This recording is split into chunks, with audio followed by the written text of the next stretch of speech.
Hello everyone, welcome to science and mathematics world. I am Kaushalendra Khare और आज के इस वीडियो में हम डिस्कस करेंगे chapter number 12 area related to circle के बेसिक कॉन्सेप्ट्स को। तो चलिए शुरू करते हैं। एरिया रिलेटेड टू सर्कल, सबसे पहले हमें ये पता है कि सर्कल क्या होता है। Circle is a collection of points और सर्कल में क्या होता है कि एक सेंटर से लेके हम कुछ रेडियस लेके कुछ जब हम चलते हैं तो एक जो पाथ बन जाता है तो उसको सर्कल बोलते हैं। तो ये है हमारा छोटा सा सर्कल। और सर्कल के इस चैप्टर में एरिया रिलेटेड टू सर्कल हमने पहले बहुत बार पढ़ चुके हैं सर्कल को, और इससे रिलेटेड जो कॉन्सेप्ट्स हैं उसको हम थोड़े से यहाँ पे डिस्कस करने वाले हैं। सबसे पहले आता है circumference of a circle. Circumference of circle इसे पेरीमीटर ऑफ अ सर्कल भी कहते हैं। तो सरकमफ्रेंस ऑफ सर्कल क्या होता है कि the distance covered by travelling once around a circle is called circumference of circle. इसका मतलब है कि जो डिस्टेंस होती है, जो जैसे जो कवर होती है, कवर करते हैं हम अराउंड द सर्कल, सर्कल के चारों तरफ, उसे हम बोलते हैं सरकमफ्रेंस ऑफ सर्कल। अब जैसे यहाँ देख लीजिए आप, ये है आपका सर्कल। इसमें जो ये डिस्टेंस है जो सर्कल के चारों तरफ है, इसे हम बोलेंगे सरकमफ्रेंस ऑफ सर्कल। ये होती है circumference of circle. Circumference of circle को पेरीमीटर ऑफ सर्कल भी कहते हैं। और सरकमफ्रेंस ऑफ सर्कल का जो फॉर्मूला होता है उसे निकालने का, वो होता है 2πr। ये देखिए यहाँ पे। और जो पाई है, पाई को हम किस तरह से करें, यहाँ पे सरकमफ्रेंस ऑफ सर्कल, यहाँ पे ये पाई है, इसको यहाँ circumference of circle upon 2r। 2r जिसे हम रेडियस का डबल, जिसे हम डायमीटर भी कहेंगे, तो पाई इज इक्वल टू होगा सरकमफ्रेंस अपॉन डायमीटर। अब आती है value of pi. Value of pi होती है 22/7 और इसे 3.146 तक कैलकुलेट किया गया है। और हमारे यहाँ के एक बहुत बड़े मैथमेटिशियन हुए हैं आर्यभट्ट, उन्होंने इसे 3.146 इस तरह से इसकी वैल्यू निकाली है,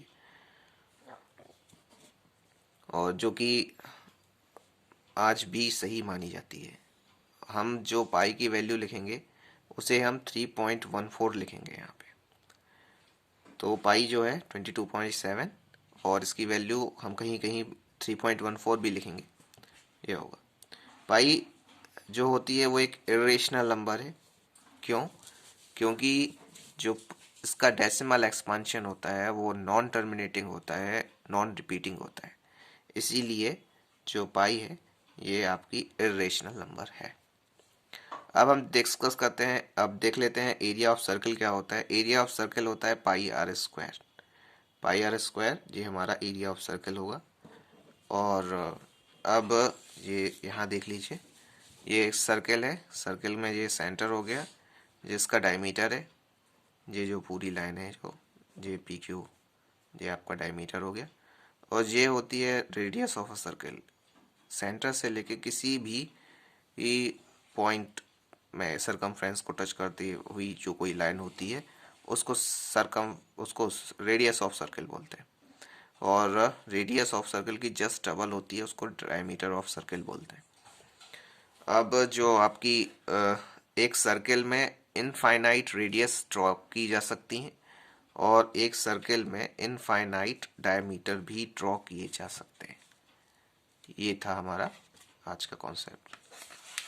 अब चलते हैं कुछ आगे के कॉन्सेप्ट्स पे। ये रहे, सबसे पहले हम डिस्कस करते हैं सेक्टर ऑफ सर्कल को। सेक्टर ऑफ सर्कल जो बहुत ही इम्पोर्टेंट चीज़ है, और ये क्या है कि the portion of circular region enclosed by two radii and corresponding arc is called a sector of circle.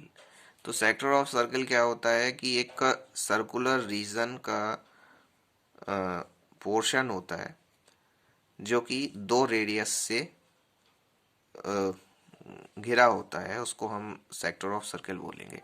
अब जैसे यहाँ देख लीजिए, ये आपका सर्कल है, इसमें दो रेडियस हैं ओ ए एंड ओ बी। और इससे जो नीचे जो घिरा हुआ सर्कल है, जो घिरा हुआ जो पोर्शन है, इसको बोलेंगे हम sector of a circle. This one is sector. और इसके यहाँ पे जब जब हम दो रेडियस ड्रॉ करते हैं तो ये दो पोर्शन बन जाते हैं, एक ये होता है छोटा वाला पोर्शन और एक है इतना बड़ा जी बड़ा वाला पोर्शन।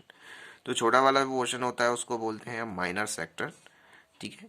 और माइनर सेक्टर को हम रिप्रेजेंट कैसे करेंगे, ये लिखेंगे हम इसमें ओ नहीं A P B, A P B इस तरह से लिखेंगे, ये है माइनर सेक्टर का रीजन।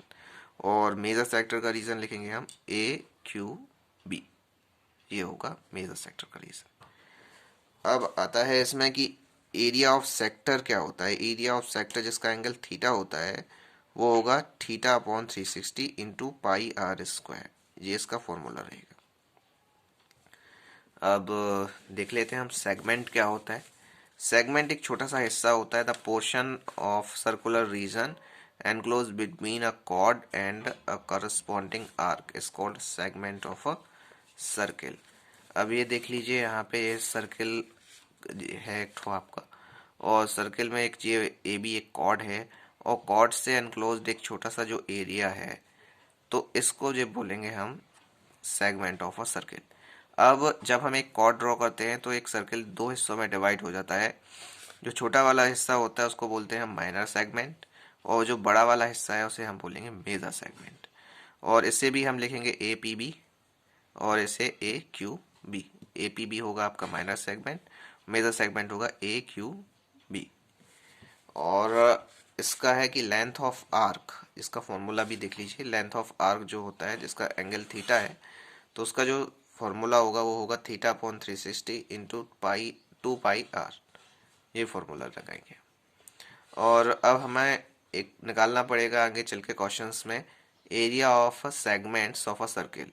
तो ये होता है आपका area of corresponding sector minus area of corresponding triangle. ये देख लीजिए आपका, ये है आपका सर्किल। इस सर्किल में है नहीं, हमें इस सेक्टर का जे वाला हिस्सा निकालना है।